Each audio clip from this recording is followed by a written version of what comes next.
Hello everyone, welcome back to ISPCA zone. I hope are you doing well. दोस्तों, आज जो है हम लोग एडुटेरिया का NCERT फाउंडेशन टेस्ट सीरीज का तीसरे टेस्ट को कंप्लीट करेंगे। इससे पहले हम लोगों ने 2 टेस्ट को कंप्लीट कर लिया है। यदि आपने अभी तक उस वीडियो को नहीं देखा है तो आप उस वीडियो को जरूर देखिए, जिसका लिंक डिस्क्रिप्शन बॉक्स में दे दिया गया है। दोस्तों, ये जो टेस्ट सीरीज है इसमें टोटल 100 प्रश्न होंगे और उसमें से जो 100 प्रश्न होगा उसमें NCERT से 80 प्रश्न होगा, जो कि क्लास 9, 10th, 11 से होगा, और करेंट अफेयर्स का 20 क्वेश्चन होगा। ठीक है, तो दोस्तों आप जो भी एग्जामिनेशन देने जा रहे हो, जैसे BPSC 17 का हो गया, चाहे BPSC टीचर्स का हो गया, वहाँ पे अब NCERT से प्रश्न पूछे जाते हैं। तो ये जो टेस्ट सीरीज है दोस्तों, ये बहुत ज़्यादा इंपॉर्टेंट हो गया है। तो आप एक बार इस टेस्ट सीरीज को जरूर कीजिए, क्योंकि यहाँ से बहुत सारे प्रश्न आपको डायरेक्ट एग्जाम में देखने को मिल जाएगा। तो चलिए हम लोग बिना देरी के वीडियो को शुरू करते हैं। वीडियो पसंद आएगा तो वीडियो को लाइक कर दीजिएगा। चैनल पे पहली बार आए तो चैनल को जरूर सब्सक्राइब कीजिएगा और दोस्तों से इस वीडियो को शेयर कीजिएगा, ताकि उनको भी इसका फायदा हो सके। और इसका PDF प्राप्त करना है तो हमारे टेलीग्राम ग्रुप से जुड़ जाइएगा, जिसका लिंक डिस्क्रिप्शन बॉक्स में दे दिया गया है। तो चलिए वीडियो को शुरू करते हैं। आज का पहला प्रश्न है, औपनिवेशिक शासन में अंग्रेजों द्वारा जंगल काटने के क्या कारण थे। ठीक है, सत्य कथन को यहाँ पे चयन करना है। तो चलिए देख लेते हैं। शाही नौसेना हेतु लकड़ी की आपूर्ति के लिए, बिल्कुल ये कथन सही है। दूसरा है रेल लाइनों के प्रसार के लिए, इसीलिए जंगल काटे जा रहे थे, ये भी सही है। व्यवसायिक कृषि बागानों के प्रसार के लिए जंगल काटे जा रहे थे, ये भी सही है। तीनों के तीनों कथन यहाँ पे दोस्तों सही है, इसलिए राइट आंसर हो जाएगा ऑप्शन डी। ठीक है, इसके व्याख्या को देखिए। 19वीं सदी की शुरुआत में इंग्लैंड में बलूत यानी कि ओक के जंगल लुप्त होने लगे थे। इसकी वजह से शाही नौसेना के लिए लकड़ी की आपूर्ति में मुश्किलें खड़ी हुई थी। अतः 1820 के दशक में हिंदुस्तान की वन संपदा अन्वेषण प्रारंभ किया गया और एक दशक के भीतर बड़े पैमाने पर भारत में पेड़ काटे जाने लगे। 1850 के दशक में रेल लाइनों के प्रसार ने लकड़ी के लिए एक नई तरह की मांग पैदा कर दी। रेल पटरियों को जोड़े रखने के लिए बड़े पैमाने पर स्लीपरों के रूप में लकड़ी की जरूरत थी। यूरोप में चाय, कॉफी और रबर की बढ़ती मांग को पूरा करने के लिए इन वस्तुओं के बागान बने और इनके लिए भी प्राकृतिक वनों के एक भारी हिस्से को साफ किया गया। ठीक है, तो इस प्रकार यहाँ पे राइट आंसर ऑप्शन डी होगा। नेक्स्ट प्रश्न की ओर बढ़ते हैं। भारतीय वन सेवा की स्थापना किस वर्ष की गई थी। इसका जो राइट आंसर हो जाएगा ये हो जाएगा ऑप्शन सी, 1864 में। ठीक है, भारतीय वन सेवा की स्थापना 1864 में की गई थी। जंगल के उत्पादों की आवश्यकता ब्रिटिश लोगों को व्यापक स्तर पर थी। अंग्रेजों को इस बात की चिंता थी कि स्थानीय लोगों द्वारा जंगल के संसाधनों का अत्यधिक उपयोग व व्यापारियों द्वारा जंगल की अंधाधुंध कटाई से जंगल नष्ट हो जाएंगे। इसलिए उन्होंने डाइट्रिच बैंडिंग नामक जर्मन विशेषज्ञ को इस मशवरे के लिए बुलाया और उसे देश का पहला वन महानिदेशक नियुक्त किया गया। वैंडिस ने लोगों को संरक्षण विज्ञान में प्रशिक्षित करने एवं व्यवस्थित तंत्र विकसित करने के लिए वर्ष 1864 ईस्वी में भारतीय वन सेवा की स्थापना की। ओके, नेक्स्ट प्रश्न की ओर बढ़ते हैं। इंपीरियल फॉरेस्ट रिसर्च इंस्टीट्यूट के संबंध में निम्नलिखित कथनों पर विचार कीजिए और सत्य कथन का चयन कीजिए। तो पहला कथन है कि इसकी स्थापना 1905 ईस्वी में देहरादून में हुई थी। ये कथन पहला गलत हो जाएगा। दूसरा है, यहाँ जिस पद्धति से शिक्षा दी जाती थी उसे वैज्ञानिक वानिकी कहा गया है। ये कथन सही है, लेकिन पहला गलत है। देखिए क्या हुआ था कि अंग्रेजों ने जंगल का अत्यधिक उपयोग करने के लिए अनेकों प्रयास किए। उसी के अंतर्गत इंपीरियल फॉरेस्ट रिसर्च इंस्टीट्यूट की स्थापना 1905 में नहीं बल्कि 1906 में होती है। कब होती है? 1906 ईस्वी में हुई। जहां यहाँ जिस पद्धति से शिक्षा दी जाती थी उसे वैज्ञानिक वानिकी यानी साइंटिफिक फॉरेस्ट्री कहा गया है। तो पहला कथन गलत था, दूसरा सही है, तो राइट आंसर हो जाएगा ऑप्शन बी। नेक्स्ट प्रश्न की ओर बढ़ते हैं। वन अधिनियम 1874 के संबंध में निम्नलिखित कथनों पर विचार कीजिए और सत्य कथन का चयन कीजिए। पहला कथन है दोस्तों, जंगल को 3 श्रेणियों में विभाजित किया गया, आरक्षित, सुरक्षित एवं ग्रामीण। ठीक है, तो पहला कथन जो है यहाँ पे बिल्कुल सही है। ओके, दूसरा कथन है, सबसे अच्छे जंगलों को आरक्षित वन कहा गया। गांव वाले केवल सूखी लकड़ी एवं विशेष प्रकार के औषधि ही इन जंगलों से ले सकते थे। दूसरा कथन गलत है, पहला सही है, तो राइट आंसर ऑप्शन ए हो जाएगा। अब इसके व्याख्या को देखते हैं। देखिए, 1865 में वन अधिनियम के लागू होने के बाद इसमें 2 बार संशोधन हुआ। पहले 1878 में और फिर 1927 में। ठीक है, पहले जो है 1878 में, याद रखेंगे, और दूसरे बार 1927 में। ठीक है, दूसरे बार 1927 में। 1878 वाले संशोधन अधिनियम में जंगलों को 3 श्रेणियों में बांटा गया: आरक्षित, सुरक्षित एवं ग्रामीण। सबसे अच्छे जंगलों को आरक्षित वन कहा गया। गांव वाले इन जंगलों से अपने उपयोग के लिए कुछ भी नहीं ले सकते थे। ठीक है, वे घर बनाने या ईंधन के लिए केवल सुरक्षित या ग्रामीण वनों से ही लकड़ी ले सकते थे। तो इस प्रकार दूसरा कथन हमारे यहाँ गलत होता है। राइट आंसर ऑप्शन ए होगा। नेक्स्ट प्रश्न है, झूम खेती के नाम एवं संबंधित क्षेत्र का सही मिलान करना है। ठीक है, तो चलिए हम लोग सही मिलान कर लेते हैं। यदि हम बात करें लादिंग, ठीक है, लादिंग जो है दोस्तों ये कहाँ था, तो ये मध्य अमेरिका में, सॉरी ये कहाँ था दोस्तों, लादिंग जो था ये कहाँ था, तो लादिंग जो था ये दक्षिण पूर्व एशिया में था। ठीक है, उसके बाद मिल्पा की हम बात करें तो मिल्पा मध्य अमेरिका में था। ओके, चितमेन की बात करें तो चितमेन जो है अफ्रीका में था, और चेना श्रीलंका में था। ठीक है, तो इस प्रकार जो हमारा सही उत्तर हो जाएगा ये हो जाएगा ऑप्शन सी। नेक्स्ट प्रश्न की ओर बढ़ते हैं। यूरोपीय वन संरक्षक घुमंतु खेती के विरुद्ध क्यों थे? यूरोपीय वन संरक्षक जो थे वो घुमंतु खेती के विरुद्ध क्यों थे? सत्य कथन का चयन कीजिए। तो चलिए देख लेते हैं। घुमंतु जो है, घुमंतु खेती वाले जमीन इमारती लकड़ी के उत्पादन के लिए प्रतिकूल हो जाती थी, बिल्कुल। दूसरा है, जंगल जलाते समय बाकी बेशकीमती पेड़ों के जलने का खतरा होता था, बिल्कुल सही है, जब जंगल जलेगा तो कोई भी पेड़ जल सकता है। लगान वसूली की प्रशासनिक परेशानी से बचने हेतु। ठीक है, तो ये तीनों कथन यहाँ पे सही था दोस्तों, तो राइट आंसर ऑप्शन डी हो जाएगा। चलिए इसके व्याख्या को देख लेते हैं।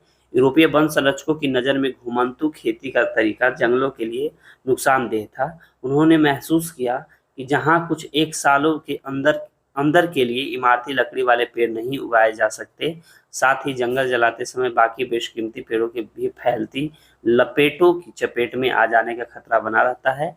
घुमंतु खेती के कारण सरकार के लिए लगान का हिसाब रखना भी मुश्किल था। ठीक है, तो यहाँ पे राइट आंसर ऑप्शन डी होगा। नेक्स्ट प्रश्न की ओर बढ़ते हैं। नेक्स्ट प्रश्न है हमारा, अंग्रेजों द्वारा वन व्यापार को सरकारी नियंत्रण में लेने के क्या प्रभाव हुए? सत्य कथन का चयन कीजिए। ठीक है, तो पहला है कि वन व्यापार की इजारेदारी यूरोपीय व्यापारिक कंपनियों को सौंप दी गई, बिल्कुल। स्थानीय लोगों द्वारा शिकार करने और पशुओं के चराने पर बंदिश लगा दी गई, बिल्कुल सही है। कुछ घुमंतु समुदाय खदानों और बागानों में काम करने को मजबूर हुए। ये तीनों के तीनों कथन सही है दोस्तों, तो राइट आंसर हो जाएगा ऑप्शन यहाँ पे डी। चलिए इसके व्याख्या को देख लेते हैं। अंग्रेजों के आने के बाद वन व्यापार पूरी तरह सरकारी नियंत्रण में चला गया। ब्रिटिश सरकार ने कई बड़ी यूरोपीय कंपनियों को विशेष इलाके में वन उत्पादों के व्यापार की इजारेदारी सौंप दी। स्थानीय लोगों द्वारा शिकार करने एवं पशुओं को चराने पर बंदिश लगा दी। इस प्रक्रिया में मद्रास प्रेसिडेंसी के कुराबा, कराचा व यूरुकुला जैसे अनेक चरवाहे और घुमंतु समुदाय अपनी जीविका से हाथ धो बैठे। इनमें से कुछ को अपराधी कबीले कहा जाने लगा और ये सरकार के निगरानी में फैक्ट्रियों, खदानों व बागानों में काम करने को मजबूर हुए।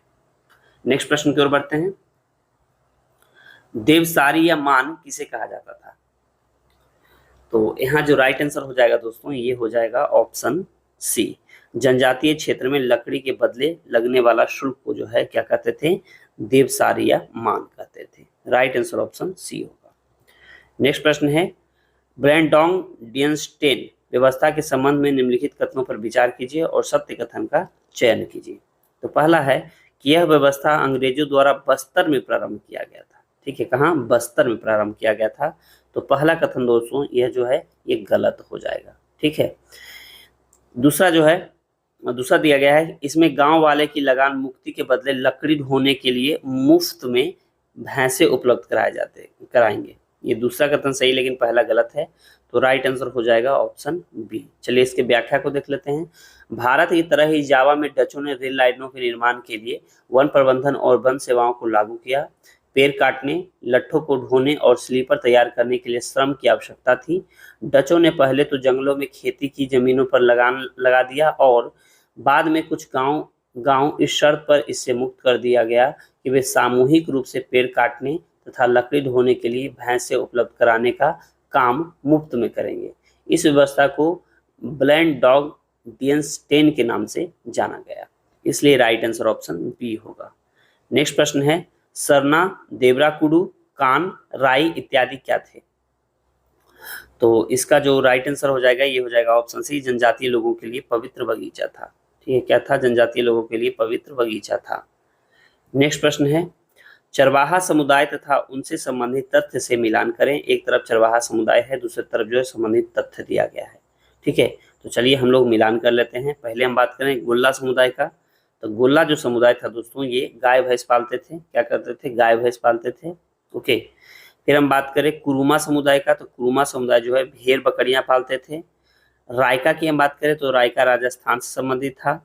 ठीक है, फिर धंगर जो है महाराष्ट्र से संबंधित था। तो इस प्रकार जो सही उत्तर हो जाएगा ये हो जाएगा ऑप्शन बी। नेक्स्ट प्रश्न की ओर बढ़ते हैं। प्राचीन काल के भ्रमणकारियों के संबंध में निम्नलिखित कथनों पर विचार कीजिए। उपरोक्त में से कौन से कथन सत्य है?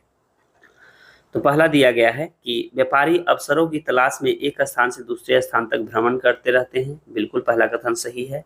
दूसरा है, पुजारी और तीर्थयात्री ज्ञान और आध्यात्मिक शांति के लिए दूर दूर तक यात्राएं करते हैं। दूसरा भी कथन सही है, पहला भी कथन सही है।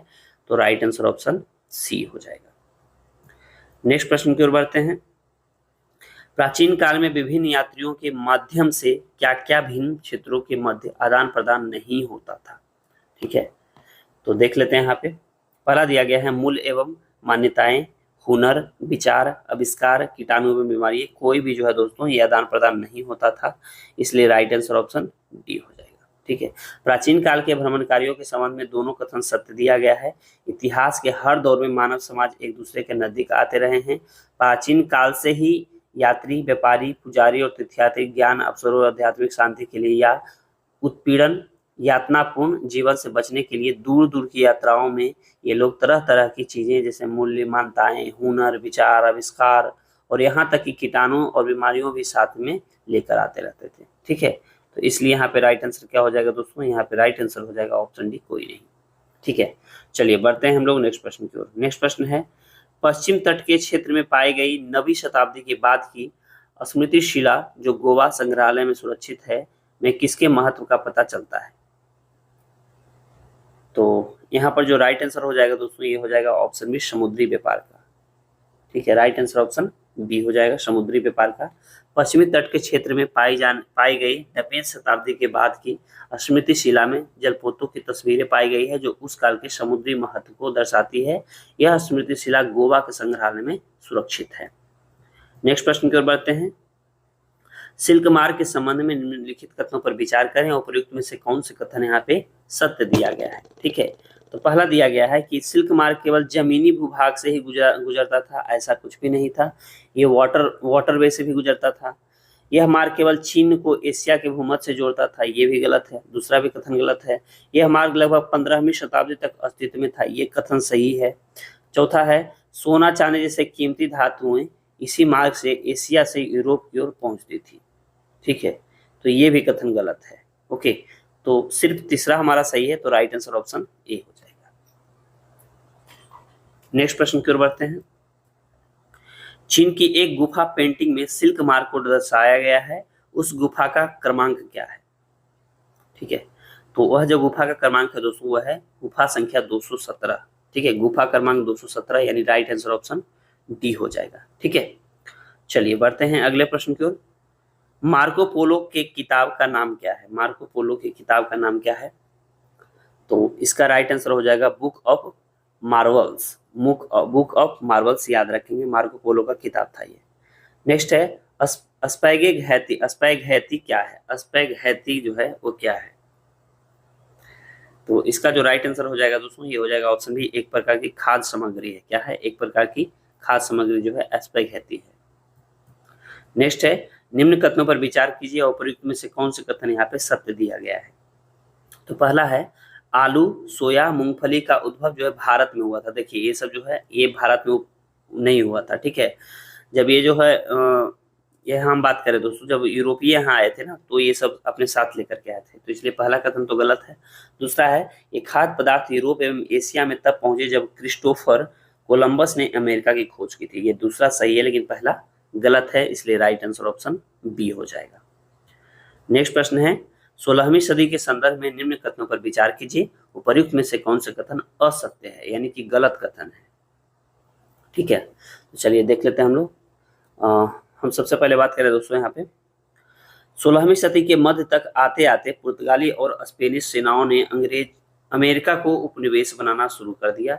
पहला कथन तो हमारा सही है दोस्तों। दूसरा है यूरोपीय सेनाओं ने पुर्तगाली एवं स्पेनिश अपनी सैन्य ताकत के बल पर अमेरिका के विभिन्न क्षेत्रों को जीता था, ये गलत है।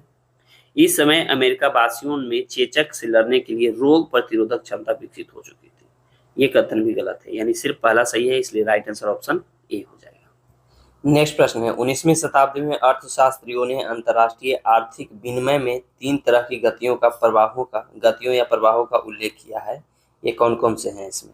ठीक है, तो इसमें जो शामिल होगा दोस्तों ये हो जाएगा, ध्यान दीजिएगा, व्यापार हो जाएगा और पूंजी हो जाएगा। ठीक है, भूमि इसमें शामिल नहीं होगा, तो इस प्रकार राइट आंसर इसका हो जाएगा ऑप्शन बी। 19वीं शताब्दी में अर्थशास्त्रियों ने अंतर्राष्ट्रीय आर्थिक विनिमय में 3 तरह की गतियों या प्रवाहों का उल्लेख किया है, ये है व्यापार। 19वीं सदी में मुख्य रूप से वस्तुओं जैसे कपड़ा या गेहूं आदि के व्यापार तक ही सीमित था। दूसरा श्रम, इसमें लोग काम या रोजगार की तलाश में एक जगह से दूसरे जगह जाते थे।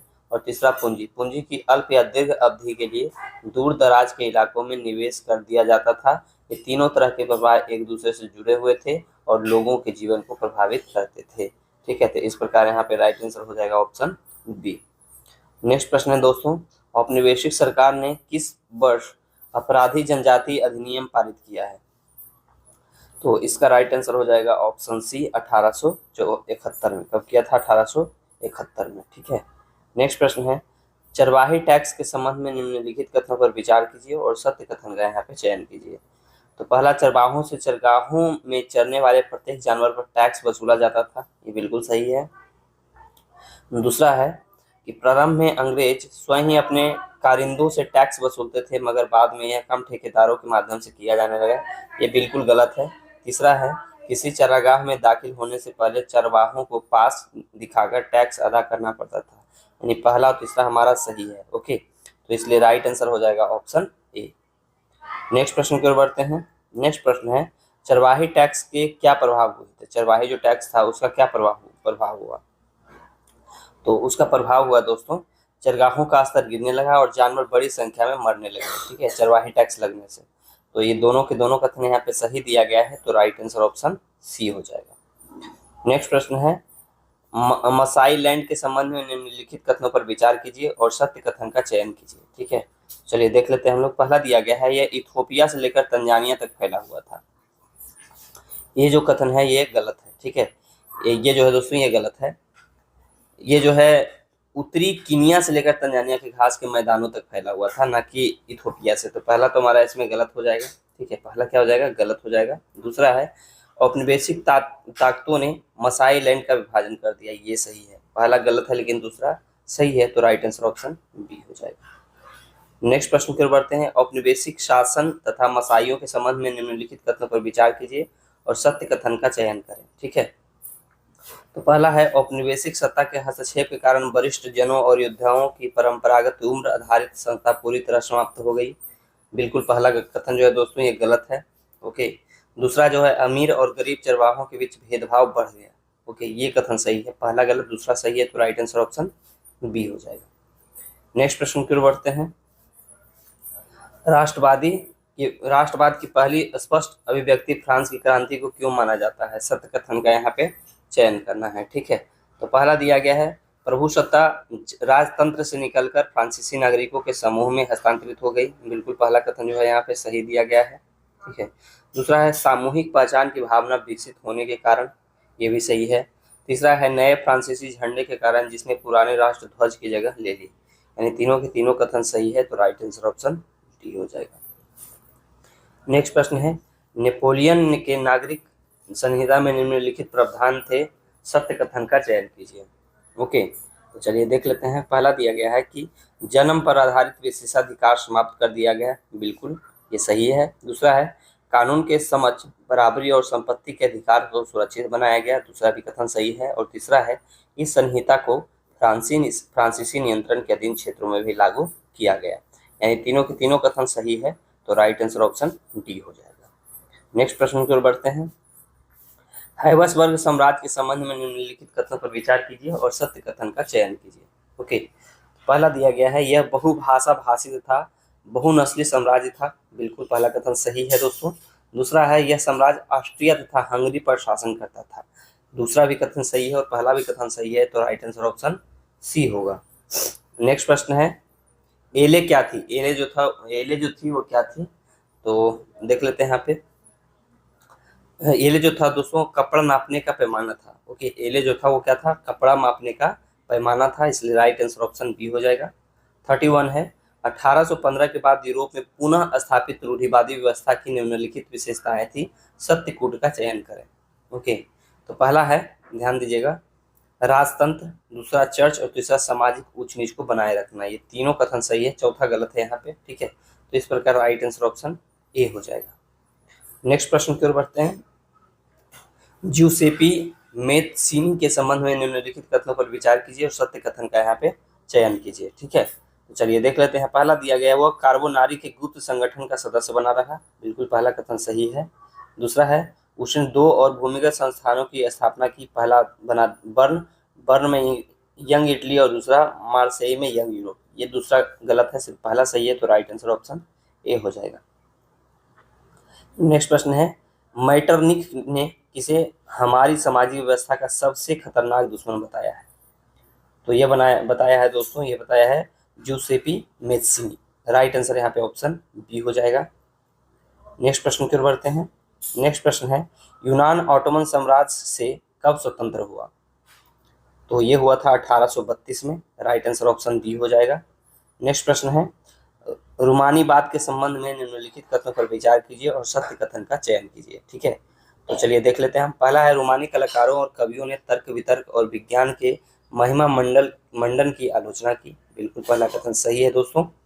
दूसरा है, वे एक साझा सामूहिक विरासत की अनुभूति और एक साझा सांस्कृतिक अतीत को राष्ट्र का आधार बनाना चाहते थे।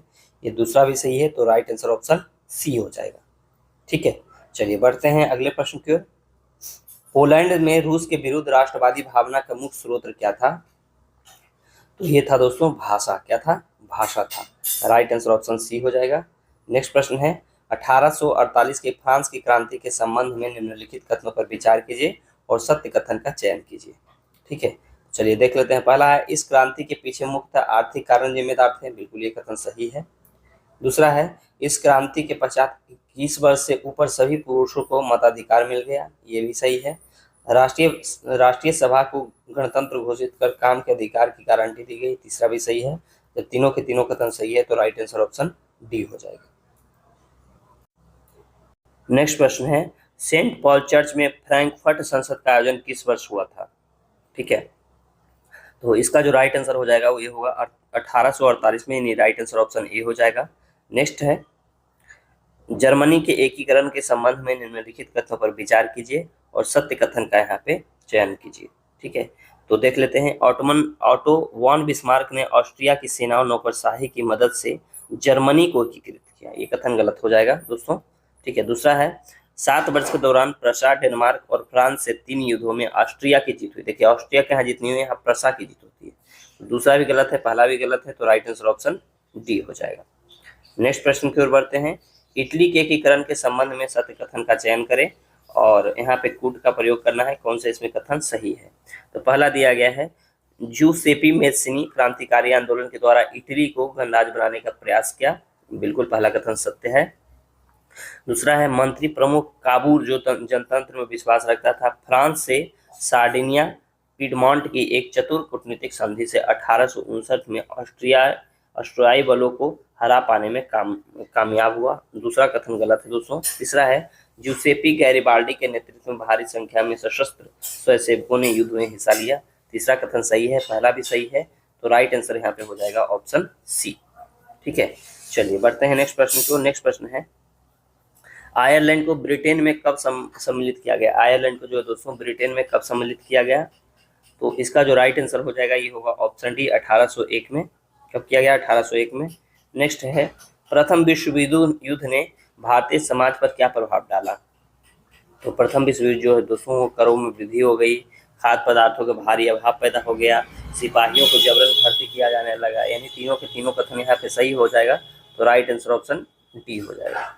नेक्स्ट है, रॉलेट एक्ट के संबंध में असत्य कथन का चयन करें। ठीक है, इसमें कौन सा असत्य कथन है? तो पहला दिया गया है कि भारतीय सदस्यों के भारी विरोध के बावजूद इस कानून को ब्रिटिश संसद ने बहुत जल्दीबाजी में पारित कर दिया। ये कथन गलत है। पहला ही कथन इसमें दोस्तों गलत दिया गया है, तो राइट आंसर भी हमारा ऑप्शन ए ही हो जाएगा। ठीक है, नेक्स्ट है, 1919 में खिलाफत समिति का गठन कहाँ किया गया था? तो इसका राइट आंसर हो जाएगा ऑप्शन बी, बम्बई में। कहाँ किया गया था दोस्तों? बम्बई में किया गया था खिलाफत समिति का गठन। नेक्स्ट है, महात्मा गांधी की पुस्तक हिंद स्वराज किस वर्ष लिखी गई थी?